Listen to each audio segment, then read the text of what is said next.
Hey everyone, if you've ever been graphing a function and seen the line just shoot off toward the top or bottom of the page like it's hitting some kind of invisible wall, well, you've met a vertical asymptote.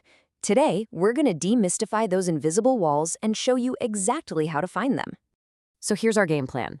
First, we'll get a solid idea of what that invisible wall really is. Then, I'm going to give you a foolproof 4-step method that works every single time. After that, we'll tackle the classic puzzle. Is it an asymptote or is it a hole?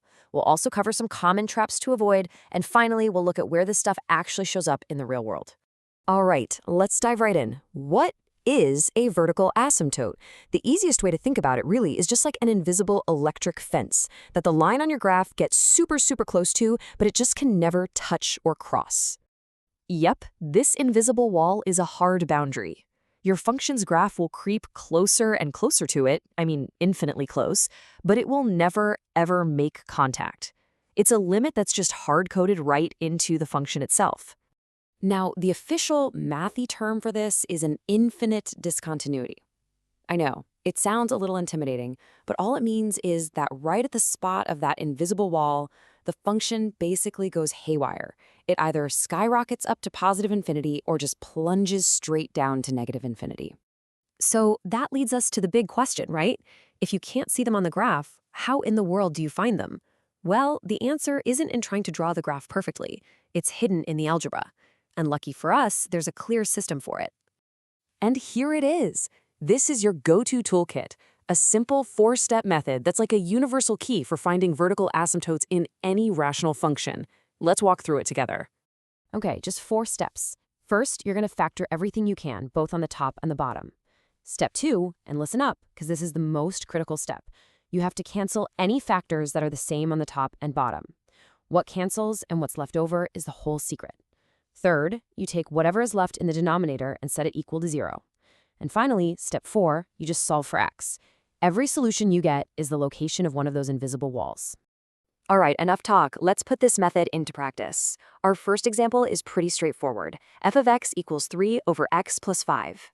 Let's run down our list. Step 1, factor. Well, there's nothing to do here. 3 is prime and x plus 5 is as simple as it gets.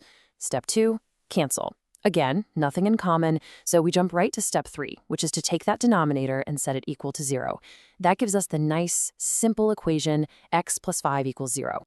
And now for step 4, solve. A little bit of quick subtraction, and there's our answer, x equals negative 5. That's it. We found it. The invisible wall for this function is right at x equals negative 5. Okay, you ready to level up? Let's try a function that needs a little more elbow grease. F of x equals x divided by x squared minus 4. So following our method, step 1 is all about factoring. The numerator x is already done, but the denominator, x squared minus 4, should set off some bells. That's a classic difference of squares, right? And it breaks down into 2 neat little factors, x plus 2 times x minus 2. On to step 2, do we cancel anything? Well, the x up top doesn't match either of the factors on the bottom, so nope. We move on and set both of those denominator factors to 0. Setting x plus 2 to 0 gives us x equals negative 2, and setting x minus 2 to 0 gives us x equals positive 2. So look at that. This function actually has 2 invisible walls. Okay, so far so good, but now we have to deal with the biggest curveball in this whole process. What happens when a factor does cancel? This is where we learn the really crucial difference between an asymptote and something called a hole in the graph.